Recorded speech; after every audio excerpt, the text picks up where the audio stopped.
자, 여러분, 크립토 토마토 인사를 전해드리고 있습니다. 이제 어제 비트코인이 크게 하락할 것이다 라고 많은 사람들이 예상을 했었는데 그 예상을 뒤엎고 횡보를 하다가 지금은 약간 오른 모습까지 보여주고 있는 비트코인입니다. 6,266불에서 거래가 진행되고 있고요.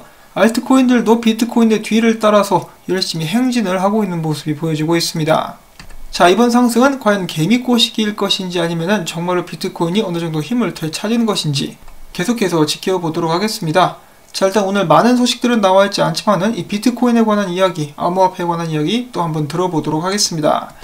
자, 첫 번째로 테더가 최근 일주일간에 5억 7,800만 개가 발행됐다고 합니다.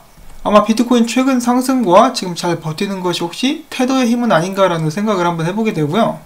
비트코인이 기운을 차릴 때까지 좀 지지를 잘 해주면 좋겠습니다. 어떤 사람들은 미국 연준이 달러를 찍어내듯이 비트파이낸스는 테더를 찍어낸다라는 말을 하기도 했었는데요. 일단 그래도 달러 연동이기 때문에 찍어내는 만큼 달러를 그들이 가지고 있기를 바라봅니다. 아니면 또 나중에 난리 날 테니까요. 자, 그 다음엔 인도 정부가 인도 중앙은행, 인도 증권거래위원회와 함께 암호화폐에 관련된 새로운 규제 프레임워크 구축 방향을 논의한 것으로 알려졌다고 합니다. 자, 얼마 전에 인도에서는 인도 대법원이 인도 중앙은행의 암호화폐 금지령에 대해서 위헌 판결을 내렸고 인도 중앙은행은 여기에 대해서 불복했다라는 소식이 나왔었는데요. 이번에는 규제 프레임 구축 방향을 논의했다라고 하니까 그들이 이제 암호화폐에 대해서 마음을 조금 너그럽게 먹기로 한 것은 아닌가라고 한번 희망적인 생각을 해봅니다. 자, 그 다음엔 테조스 설립자가 그동안에 소송에 걸려 있었는데요. 합의를 하기로 했다라는 약간의 업데이트가 나와 있었고요.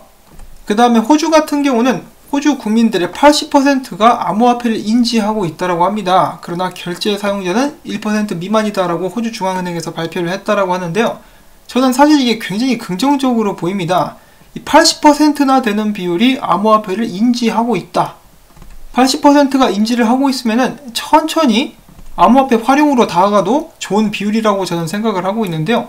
저희가 지금 누구나 사용하고 있는 스마트폰 같은 경우도 처음에는 적은 숫자가 활용을 하기 시작하다가 이제 좋으니까 편리하니까 사람들이 너도 나도 쓰고 있는 보급화가 된 그런 상황까지 온 것이다라고 볼 수가 있겠는데요. 암호화폐도 똑같은 길을 가지 말란 법이 없겠죠. 이 80%가 인지를 하고 있다. 이제 굉장히 긍정적이다라고 볼 수가 있겠는데 한국 같은 경우는 이제 95%가 인지를 하는데 부정적으로 인지를 하고 있는 것 같죠. 비트코인은 사기다. 그런 인식이 이제 팽배해 있는 것 같아가지고 좀 안타깝습니다.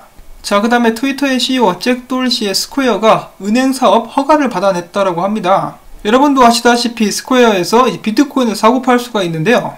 이제는 핸드폰 앱에서 은행으로까지 거듭나게 될 것이라는 소식이 나온 것이죠. 이들의 주요 산업 분야 같은 경우는 대출이 될 것이라고 하는데요.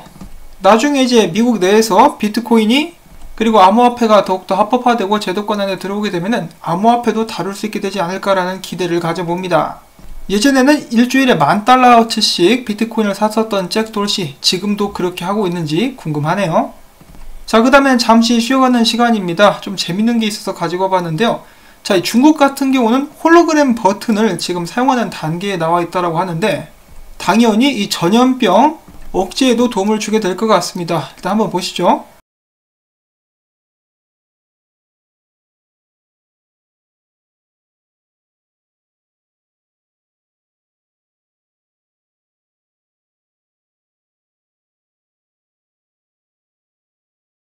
자, 대단하지 않습니까? 이 홀로그램 버튼이 나와 있고 상용화가 되고 있는 것 같습니다. 아직 테스트 단계이겠지만요. 이 전염병이 한창 유행할 때, 중국에서 유행할 때 이 버튼에 막 침을 바르고 지랄 연병을 떨었었던 사람들이 있지 않았었습니까?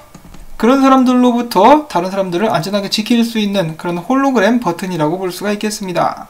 자, 그 다음에는 비트코인 관련된 소식들로 넘어가 보도록 하겠는데요. 미국 CFTC 주간 보고서에 의하면 기관들은 지금 숏 포지션을 주로 차지를 하고 있으면서 앞으로 다가오는 한 주에 비트코인의 하방 압력이 가중되게 될 것이라고 예측을 했다고 하네요.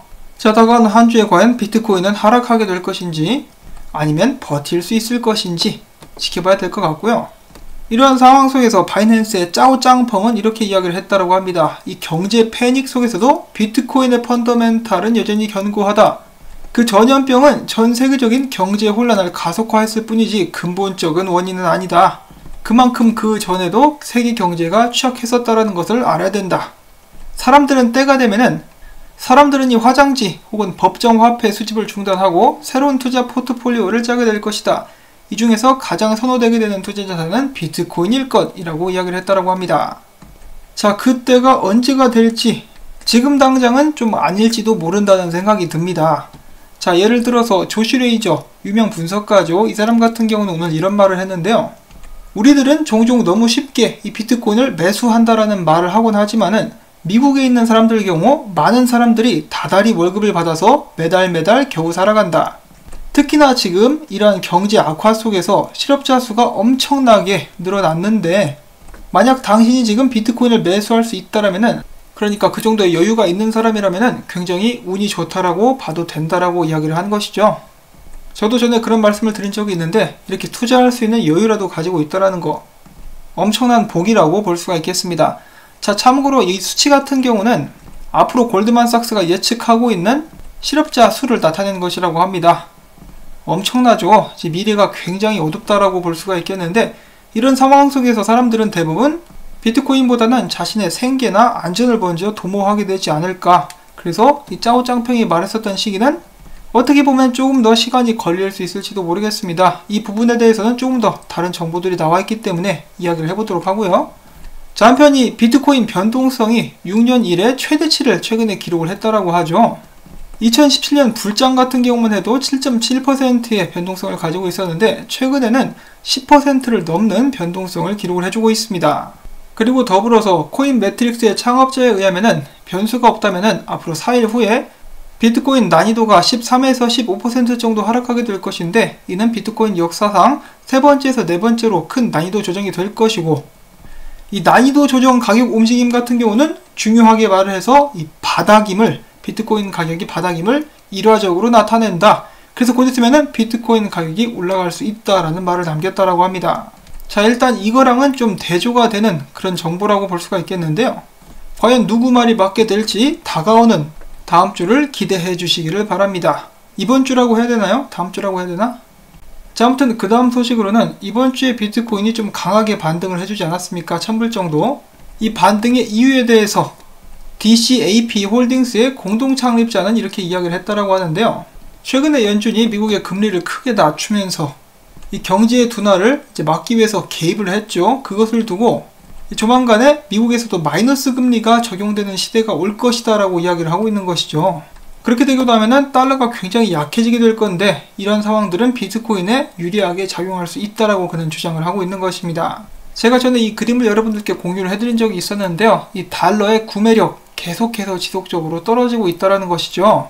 그런데 이것도 모자라가지고 금리가 마이너스가 돼버리면은 달러가 약해지는 것은 물론이고 은행에 돈을 맡기려면 은행에 돈을 지불해야 되는 그런 사태까지 오게 될 수가 있는 것이죠. 그래서 저희가 이론상으로 생각만 해봤을 때는 맞습니다. 이런 상황이 비트코인에게 유리하게 적용이 될 수 있을 터인데 일단 이 마이너스 금리가 적용되게 되면은 바로 비트코인에게 좋은 영향을 줄 수 있을까? 이런 부분에 대해서는 다시 한번 생각을 해봐야 될 것 같습니다. 그 이유는 바로 앞에서 조시 레이저가 이야기를 한 것처럼 여기 있는 테디라는 분석가도 비슷한 의견을 가지고 있기 때문인데요. 지금 전염병 때문에 전 세계가 난리가 났죠. 이런 상황 속에서 보통 사람들에게 비트코인 매수는 우선순위로 다가오지 않는다라는 것입니다. 자, 예를 들어서 미국에서도 지금 화장지 대란이 일어났죠. 사람들에게 가가지고 비트코인 20달러치 줄까요? 아니면은 화장지 10달러치 줄까요? 하면 사람들은 대부분 화장지 10달러를 선택하겠다라는 것입니다. 물론 이것은 제가 예를 든 것이긴 한데요. 그만큼 지금 당장 살아남는 것이 급한 사람들에게 미래를 위한 투자는 사치가 될 수 있다라고 볼 수가 있겠죠. 그렇기 때문에 사람들이 비트코인에 눈을 돌리게 되는 것은 이 마이너스 금리가 온다라고 해서 바로 돌아가는 것이 아니라 어느 정도 그들이 삶의 안정을 찾은 후에 나름 먹고 살만해진 후에 돈을 둘 곳을 생각하게 됐을 때 비트코인을 그때 이제 찾게 되지 않을까라고 저는 개인적으로 한번 생각을 해봅니다. 자, 그리고 계속해서 이어서 무너져가는 경제와 비트코인 구매에 대해서 이야기를 해보려고 하는데요. 지금 연준 같은 경우는 계속해서 달러를 찍고 있고 미국 같은 경우 한 사람당 100 얼마씩 그렇게 돈을 막 뿌리기도 하고요. 또한 연준이 산업 금융 구제를 들어간다라고 하죠. 정말 여러가지 산업들에 대해서 전반적으로 금융 구제를 들어가겠다라고 이야기를 하고 있는 것인데요. 전 연준 의장들도 계속해서 그렇게 하라고 이야기를 하고 있는 것인데 이 좋은 방법은 아닙니다. 자본주의 사회에서는 절대로 그렇게 해서는 안 된다라고 많은 사람들이 목소리를 높이고 있는데, 그럼에도 불구하고 강행하게 될 것이라고 제가 예상을 해볼 수가 있겠고요. 그렇게 되면 각 기업을 이제 연준이 사들이는 꼴이 될 수가 있겠죠. 그리고 또한 여기서 그치지 않고 이제 3월 동안에 한시적으로 중지하겠다라고 이야기를 했었던 레포마켓 같은 경우, 원래는 작년 9월에만 잠깐 하겠다, 11월 며칠까지만 잠깐 하겠다, 2월까지만 하겠다라고 했는데 계속해서 하고 있죠. 그만큼 상황이 안 좋다라는 것인데요. 최근에 연준 같은 경우는 레포마켓에 매일매일 1조 달러를 3월 말까지 투입하겠다라고 밝혔고, 사람들은 이것을 보고 연준이 바주카포를 쐈다라고 표현을 하고 있습니다. 정말 엄청나게 많은 돈을 대량으로 매일같이 찍어내고 있는 것인데요. 이것을 두고 베리 실버트와 폼플리앙은 똑같은 의견을 남겼습니다. 그들은 계속해서 이것을 멈추지 않고 앞으로도 진행하게 될 것이고, 그렇기 때문에 이제 비트코인을 사야 되지 않겠냐라고 이렇게 의견을 제시하고 있는 것이죠. 어느 정도 경제에 관심이 있고 또한 경제적인 여유가 있는 사람들은 금을 사기도 하고 비트코인을 사기도 할 거예요. 그런데 매일매일 먹고 살기 벅찬 사람들은 그렇게 할 수 있을까요? 아무래도 힘들겠죠. 그래서 일반 시민들이 언제쯤 비트코인에 몰려들 수 있을 것인가, 그것에 대한 시기를 가늠하는 것은 조금 어렵지 않나라고 생각을 해보는데, 그럼에도 불구하고 나중에 비트코인이 정말 나중에 가치 있는 자산이 될 것이다, 그렇게 하기로 이 세력들이 결정을 했다라고 친다면은 그것과 상관없이 비트코인 가격은 올라가게 되겠죠. 금도 은도 같이 올라가게 될 수 있을지 모릅니다. 정말 안타까운 것은 그렇게 돼버리고 나면은 지금 먹고 살 여유가 없어서 비트코인에 투자를 하지 못했던 사람들은 미래에 약간의 여유가 생긴다 할지라도 비트코인 가격은 너무너무 올라가 버린 상태여가지고 투자를 제대로 할 수가 없게 되는 그런 시기가 올 수도 있다는 것이죠. 자, 이런 이야기들은 저도 여기저기서 항상 정보를 수집하고 사람들의 의견을 듣다가 정리를 해가지고 여러분들께 들려드린다라고 생각을 하시면 좋을 것 같고요. 그런 의미에서 봤을 때 여러분들께서는 암호화폐에 투자하실 수 있는 여유가 있다는 거, 이번 달 반값 걱정, 식사 걱정하지 않아도 된다는 것이 얼마나 축복받은 일인지 모르겠습니다. 자, 그 다음엔 비트코인 분석 이야기들도 잠깐 보도록 하겠는데요. 이 코인데스크와 조시레저 둘 다 모두 비트코인이 6,400불대에서 지지를 할 수 있어야 계속해서 상승할 수 있다라고 이야기를 하고 있습니다. 그럼에도 불구하고 비트코인은 6,400불대를 뚫지 못했고 떨어지고 있는 상황이어가지고 많은 사람들이 비트코인이 지속적으로 하락하게 될 것이다 라고 이야기를 하고 있는 그런 상황이 지속되고 있다라고 간단하게 오늘 분석은 정리를 해볼 수가 있겠네요. 여기는 이 분석가 같은 경우는 비트코인이 완전한 헤드앤숄더를 그리면서 5,600달러대까지 떨어지게 될 것이다 라고 이야기를 하고 있는 모습, 그리고 비트코인 거래 볼륨도 지속적으로 떨어지고 있는 것을 지적하고 있는 것을 확인을 해볼 수가 있겠습니다. 자, 그 다음으로는 오랜만에 각 거래소별 롱숏 포지션 확인을 해보도록 하겠는데요. 비트파이넥스는 69%, 비트맥스는 73%, 바이낸스는 48%로 전반적으로 롱이 훨씬 더 우세한 모습을 보여주고 있습니다. 그럼에도 불구하고 비실비실 힘을 쓰지 못하고 있는 비트코인의 안타까운 모습을 여러분들은 보고 계시는데요.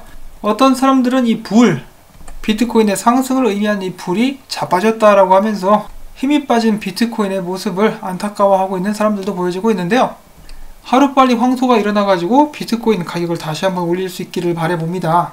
자, 이렇게 해서 여러분들께 도움이 될 수 있을 만한 소식들 여러가지를 모아서 또 한번 영상을 만들어 봤는데요. 오늘도 마찬가지로 여러분들께서 시간이 되신다면은 광고 영상을 마지막까지 한 편만이라도 시청을 해주신다든지 아니면은 영상을 재생을 시켜놔 주시기를 부탁을 드리고 싶습니다. 여러분들의 도움이 있어가지고 저는 오늘도 살아남았습니다. 한 분 한 분께 감사의 말씀 전해드리면서 전 다음에 또 새로운 소식 가지고 인사를 전해드리겠습니다. 안녕히 계십시오.